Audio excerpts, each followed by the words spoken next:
Hello, everyone, and welcome to a new session with Rights and Responsibility Awareness Initiative. Immigration to Canada. It's a dream for so many people around the world. But unfortunately, sometimes people became victim due to ghost immigration consultants, misleading information, and a lot of fraud and spam going on. Those issues are very serious. So many people get harmed all over the world. People like to trade with people dreams. So that's why we do have this important session to get some tips about how we can protect ourselves from that. Today, we are lucky to have Yerusalem Berhane, an experienced immigration consultant with several years of experience, to give us some guidelines and tips on this important topic. Thank you very much, Jerusalem, for being here with us. Thank you. No, my pleasure. Thank you so much for having me. Appreciate it. And this is a great opportunity for us to talk about this ghost consultants and misleading information, as you said. So welcome, everyone. I am very happy to share this information with you today, and I hope it will be very beneficial for you and your families and your friends. So I have prepared some PowerPoint, so to make it kind of easy for everyone to follow into the discussion that I will be leading. So my name is Yerusalem Berhane, as it was already introduced. I run Berhan Immigration. We have offices here in London, Ontario, and Woodstock, Ontario. And we serve clients from all over the world here in Canada, domestically in London, and across the world as well. So that's just our introduction there. So to move to our agenda, so the topics that I want to discuss with everyone today is the key definitions of the regulatory body, what the acronyms mean, what are ghost consultants, and some of misleading information. So at the end, I will leave some time for question and answers from you. If you have any questions, we cannot answer case specific questions, but I'll be happy to answer general questions. Okay, so what are the key definitions or some of the terms you might need to know before we start our the main things that you hear with immigration when everybody's talking about immigration? What are our IRCC? What is RCIC? What is CICC? And most of all, fraud that we hear. These are acronyms that we hear when immigration is being discussed. So what is IRCC? IRCC is Immigration, Refugee, and Citizenship Canada. So that is, of course, the federal government that processes all kinds of immigration, anything that has related to Canada immigration, either for those that are already here in Canada or for those that are abroad wanting to come to Canada. All applications are being processed by IRCC. So it stands for Immigration, Refugee, and Citizenship Canada. And what is RCIC? So RCIC is the Regulated Canadian Immigration Consultants. So those are, such as myself, we are designated immigration consultants. We've gone to school, learned the immigration laws, rules and regulations, and we are also regulated. We are mandated by policies that we have to follow. We are also insured, and we have the regulatory body, which is the College of Immigration and Citizenship Consultants, the CICC I mentioned earlier. That is the regulatory body. So that is, again, a Canadian. I have the slide out, which will explain actually. And what is fraud? Fraud is a person or thing intended to deceive others. Okay, typically by unjustifiably claiming or being credited with accomplishments or qualities. Okay, anybody that would be frauding you with for anything, that is a general term, right? But today we're talking about when it comes to immigration. So what is ICCRC? So that is the College of Immigration and Citizenship Consultants. That's again the regulatory body. The College of Immigration and Citizenship Consultants licenses and regulates the practice of regulated Canadian immigration consultants. Okay, so the RCICs and regulated international students immigration advisors. So those are RISAs that are usually based out of schools, colleges, and universities. And this is done by the federal government in the best interest of the public. This is to protect you in general, that you're not being frauded, you're not being paying a lot of money for somebody that has no practice in helping you with your immigration needs. Okay, so this is we have a website. The regulatory body has a website where you could also go and check if the person that's helping you is actually licensed. You can go and check by their name, by their first name, last name, and it will be listed there. This is how you could find out if you're being serviced with your immigration need by somebody who's licensed. Okay. So RCIC, Regulated Immigration Consultant. So that is the people that you go to for your immigration help. Okay, anything that's being advertised, claiming that certain immigration policies and things like that, those are the RCICs. For you to check again, you can go into our regulatory body website and check us by our name. So for example, if you want to know that I'm actually regulated and licensed, if you took my name and went to that website to check, you would be able to see that. Okay. So RCIC's Regulated Canadian Immigration Consultants is a legally authorized body governed by the Canadian government. Okay, so it is essential to choose an RCIC registered consultant as they are professional in dealing with immigration. Okay, using an RCIC means having access to someone who is connected to the authorities, who can make informed decisions on your behalf, and who can simplify the process for you. So that said, earlier I mentioned that we do go to school. We have learned the immigration policies, rules, and regulations, and we always are regulated to be updated. Okay, so we are always on top of the information, the new public policies, what works and what doesn't. So when you come to us, we are supposed to inform you with exactly what works for you. Okay. So now, what is Ghost Consultants? So Ghost Consultants are, I'll go to that next slide. And also we want to talk about how to identify a licensed immigration consultants and what to keep in mind. Okay, so this is very important. This is a worldwide problem that ghost consultants are, defrauding a lot of individuals. Okay. So ghost consultants are unlicensed consultants or authorized practitioners, are not regulated. They don't have any regulatory body, or there is no one that would make sure if they're doing the right thing, if they're treating customers or clients properly, and that they are educated or know what they're doing. And they are individuals disguised as licensed consultants, promising to provide immigration services to foreigners planning to immigrate to Canada.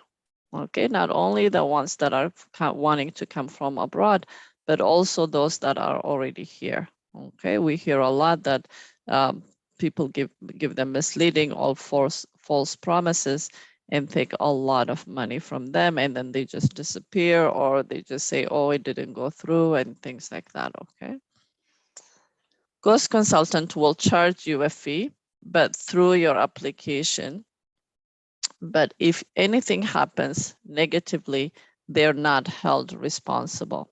So remember earlier I mentioned that we have a regulatory body.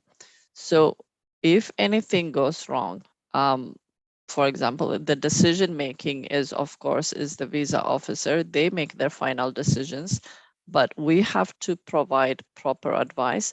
We have to submit proper applications on your behalf, right? If, let's say we said, oh, an immigration consultant says, oh, I submitted your application, but they never did, or, you know, things that they did not follow the rules, then you can actually file a complaint or ask questions, and the immigration consultant is supposed to provide you those informations.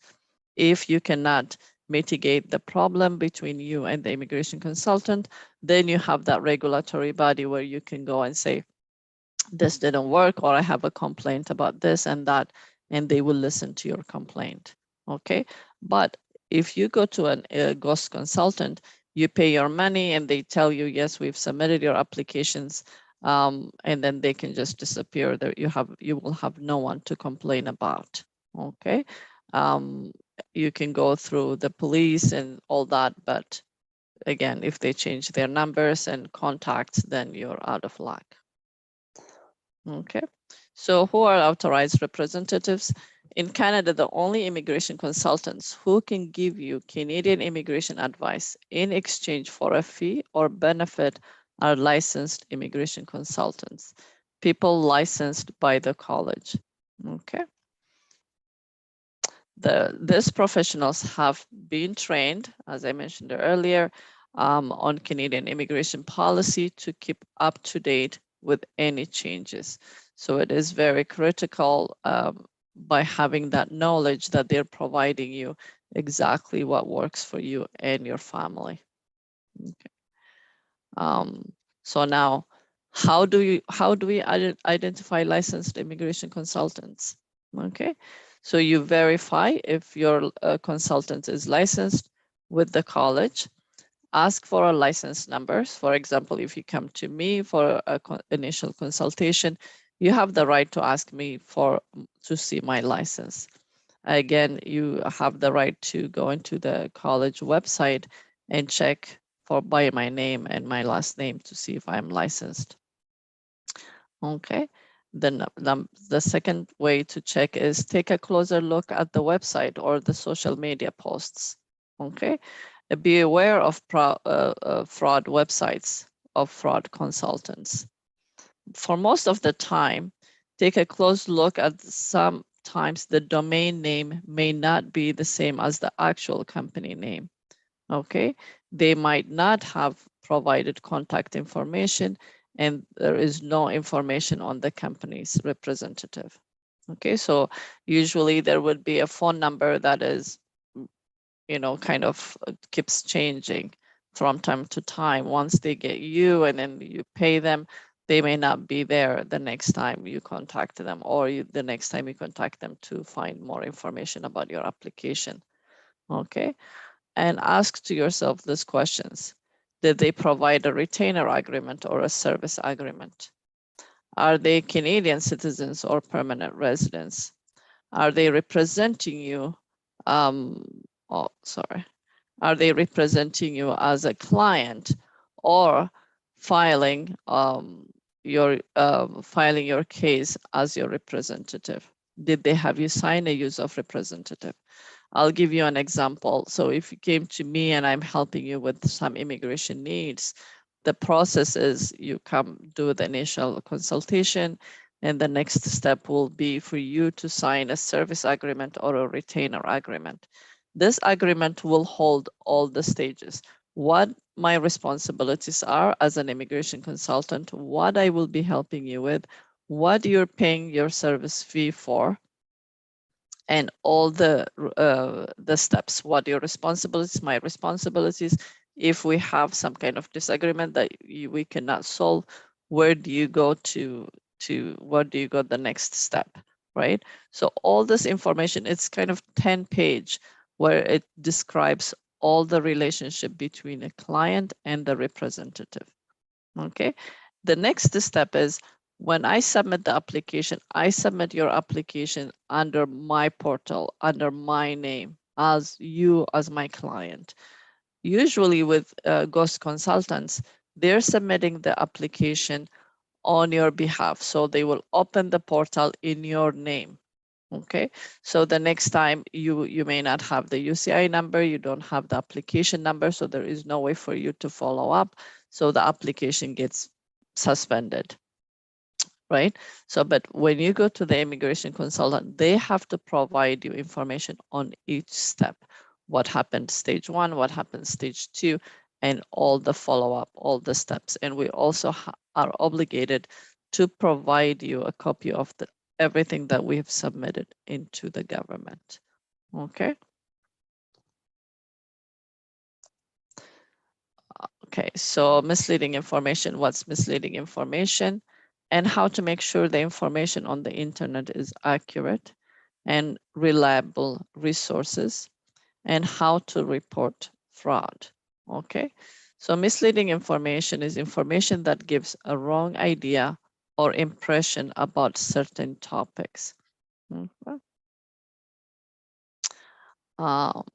So the information that you will see is, first of all, when Canada comes up with new public policy, for example, about visitor, who is a visitor, all this information is on the federal government website.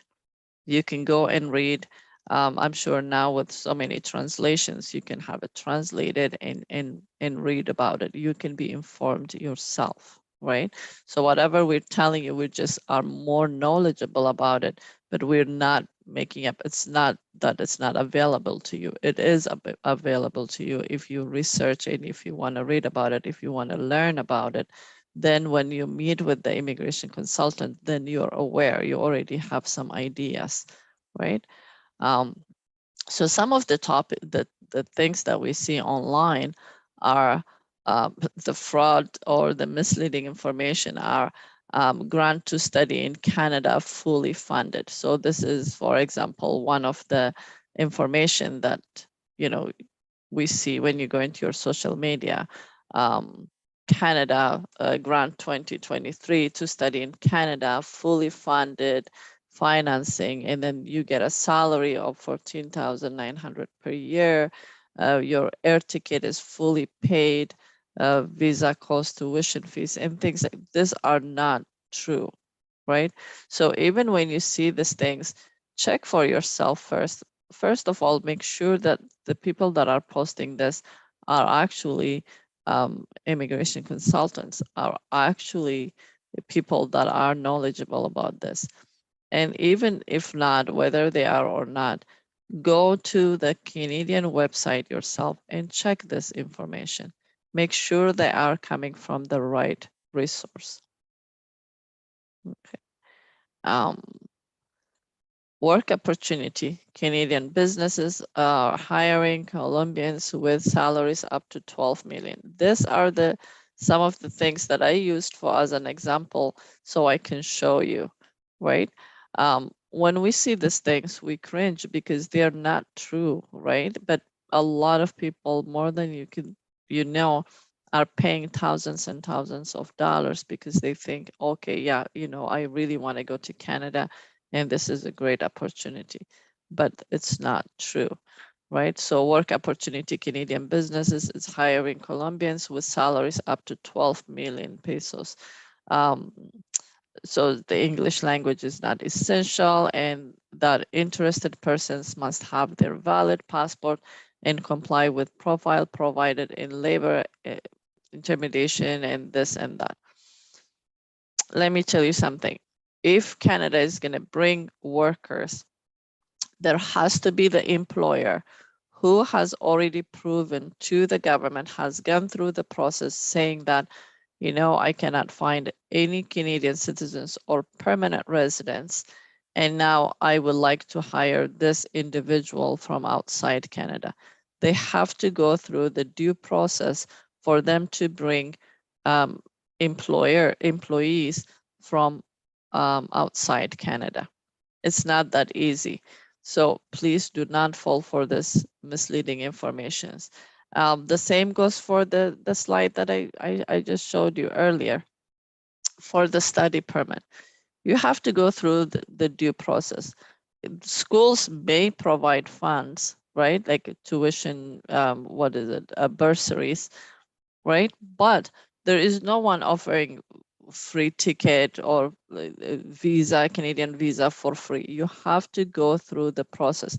They have to check your security. You have to show funds. You have to have a proper letter of admission from the school. You have to prove that you will go back at the end of your study. So there is a process that needs to be followed vigorously before Canada just says, yeah, you know, just show us your passport. We're going to pay for your ticket and we will have you here in Canada. There is no such a thing. Okay, yes, Canada wants to bring a lot of, you know, newcomers, but the proper way. They're not just going to go through all this. And people have fallen for this misleading informations, unfortunately. Okay, and I'm sure you can see people saying, yeah, how do I do that? You know, how do I come? What do I, you know, they're rushing to provide their passports and pay their money. Canada e-visa announcement for citizens of the Federal Republic of Nigeria. This is another one that I kind of went through and found this information, or clients would call me and say, Jerusalem, we heard this and that. Can you tell us, you know, is this true? So when I go to look, and these are the things that I find, right? So for example, this one, yes, as I mentioned, Canada does want to bring people, but through economic immigration, through the federal skilled work, through you know, study permits, through sponsorship, family sponsorships. There are so many categories Canada immigration has, but needs to be followed properly. Okay, so please do not fall for this misleading informations. Canada to welcome 500 new immigrants in 2023. That may be the case, but like I mentioned, Canada has over 70 different immigration categories where people will have to go. If it is work permit, then you must have an employer that is willing to hire you and has to go through the proper process. If you're coming as a student, you need to prove you have enough funds, that you have a school admission, that you qualify to, you know, to attend that school, your background and all this. There is a step to follow. If it is through a sponsorship, is it a family member sponsoring you? Is it a spouse sponsoring you? If it is parents, then your children can go through the parent, grandparent. If it is a visitor visa, then it has to be either a family member, a spouse, somebody close to you that can send you the invitation. Even then, you have to prove that you will go back to your home country after coming and visiting Canada. Okay, so there is no a free ride. You're not gonna just, you know, show your money, go to the consulate, as it was saying on the previous slide that I showed.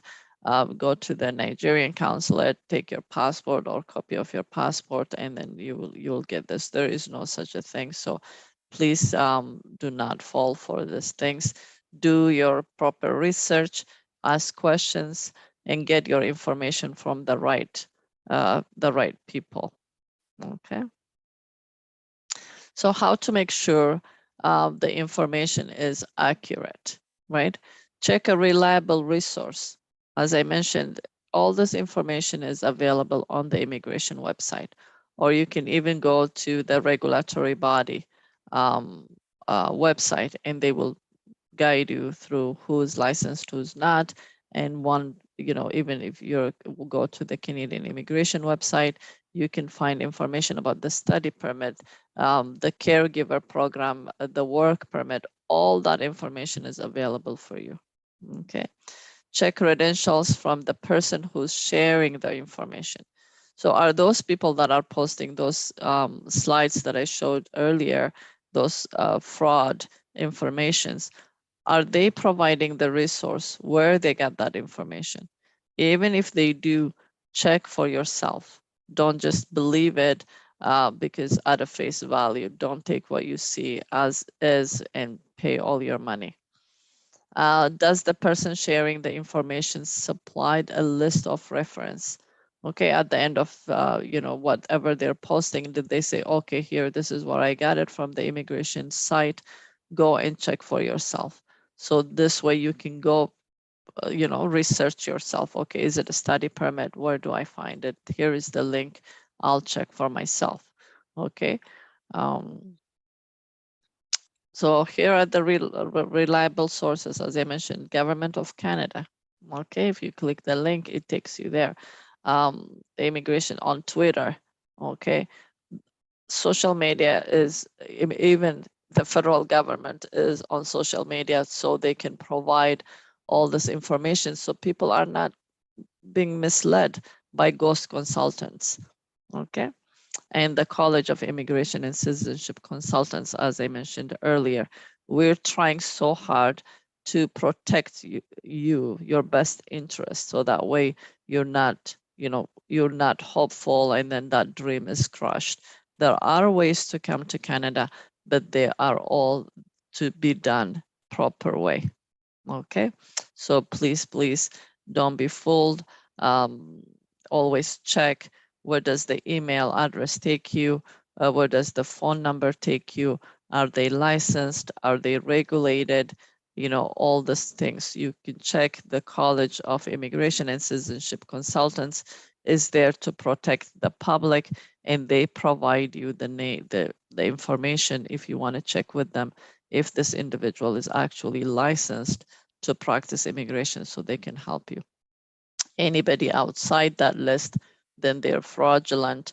Do not go and follow that, because that could get you in trouble. That can get you, if they provided a wrong information, then you can be charged for providing misleading information, for providing false information. And once your immigration officers find you that you've misrepresented yourself, any application you provide after that will be scrutinized, will be very difficult to convince the immigration consultant, the immigration officer, saying that, oh, it was a ghost consultant who helped me, so I didn't know what I was doing. That's not going to help you, because you signed, you provided that information.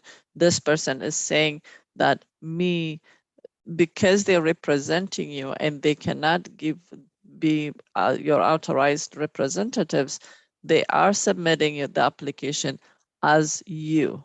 So when you say to the immigration officer, oh, when I submitted that, I didn't know, then that's not going to work, because you are the person is actually saying as if you've submitted all that information. Okay, so once your file is misrepresented or refused, then it's very difficult to fix it afterwards. So please do the right thing from the beginning. Canada is a great country. Yes, we do need people. We want, the right way for people to come.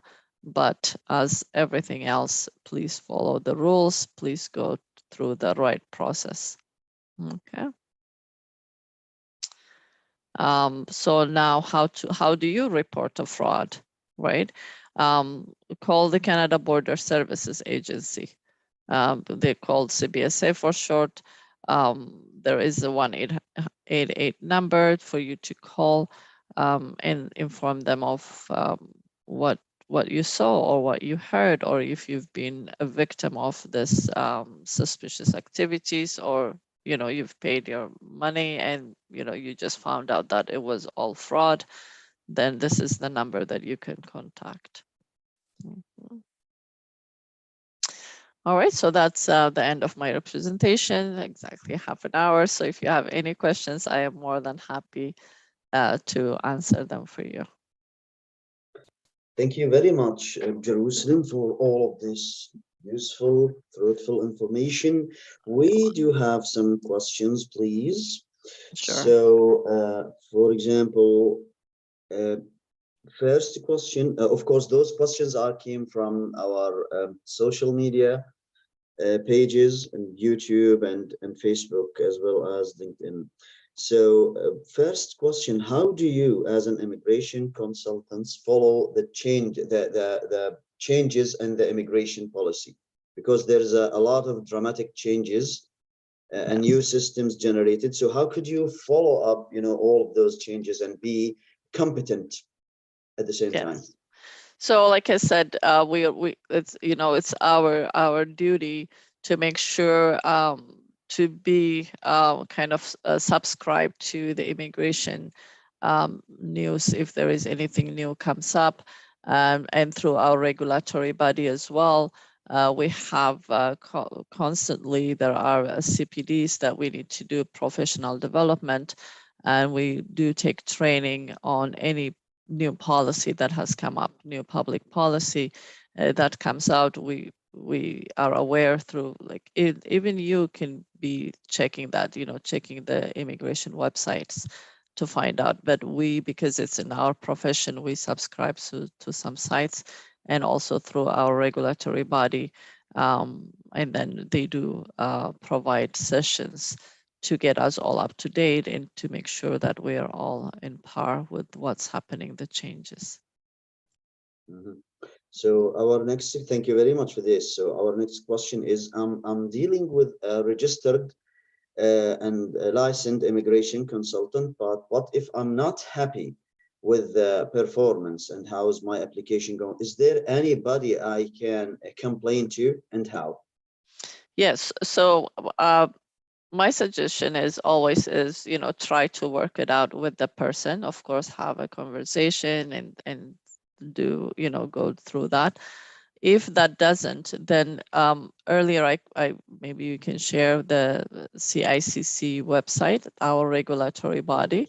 Then they have a process of how to submit a complaint on the service that you've received if you're not happy. So that's why it's a good thing to go through immigration consultants. So first they suggest is that, did you talk to your immigration consultant? Did you tell them that you're not happy about your complaints? And if the person is not responding and they're not, being reciprocal to your complaint, then you can go to the next step. And by visiting our regulatory body, the CICC, then you can find the email address, telephone number, or a way to actually submit a complaint, for sure. Yeah, and then they will hear you. They will hear your complaint. They will also be hearing from the representative side of view, and they will try to get you both to come to some agreement. Very nice. Okay, so what is the difference between the immigration consultant and the immigration lawyer? So there is none, actually, because immigration law, we go through the same law, we follow through the same law. There is no different law that is available for lawyers than immigration consultants. Lawyers, when they go to school, they have studied different laws. It's varies, the family law, criminal law, and then if they choose to go through that stream, the immigration law, then they do that. And we as immigration consultants have gone to school strictly for the immigration law. And so when you come to immigration consultant and immigration lawyer, let's say for a family sponsorship or for a study permit, we're both giving you the same information. We're both providing you the same law, because the law remains to be the same for immigration consultants and lawyers. The next step is, let's say if it is whether a refugee case or any kind of case that needs to go to the federal court. If you, let's say you're appealing it and you're taking it to the next level, and has to go to the judicial review for a federal court, then a lawyer can take you as far as that. Even immigration consultants can also represent refugees or the courts at IRB level. But then if it goes to the Supreme Court, then only lawyers can take you to the Supreme Court. Other than that, we practice the same the two, yeah. Okay, so when I start to feel suspicious, when it's the best time to stop? Before, so well, if you're becoming suspicious at your first conversation with the person, that's when you should stop. Always, as soon as possible, right? When you let the person talk and you ask questions and you just listen, um, um, and then keep asking questions more, kind of as much as you can. And then if you're still not satisfied, or as I mentioned earlier, ask for the license number. Make sure that they're licensed. But nevertheless, if you do not feel comfortable from the beginning, then that's when you walk away. Well, and if I may add to this, Jerusalem, sometimes things looks, too good to be true. Just the examples you've shared, that just come to Canada, everything will be covered, you will earn a salary, your housing is covered, which is, of course, as people who lived here, we know that this is totally not true. So, but people outside would think, oh, let's go to the heaven. It is. And okay, so last but not least, why it is so hard to have a job offer for someone who's outside Canada? Because it is a process, right? So first the qualifications, but if we have time, I'll go back a little bit. So as an employer, let's say wanting to hire somebody from outside Canada, they have to first advertise the job, wait for any Canadians or permanent residents to apply for the job. If they do apply, then they have to be interviewed. If they cannot hire those people, they have to prove to the government that, okay, I interviewed this many people, but none of them qualify, or none of them, the reason that they were not hired. Once they convince, or once they prove that there were no qualified Canadian citizen or permanent resident, then they're given what we call LMIA, Labor Impact Assessment number, right? So once they have that number, that's when they can go and hire somebody from outside Canada. So now, why is it tough to get a job offer? If they're going through this much of a process, right? They're gonna want to bring somebody from abroad, somebody they know for most of the time, somebody that they're referred to by somebody else, or has a high qualifications. For example, IT, all those high skilled professions that they would provide the job offer so they can bring them here to Canada.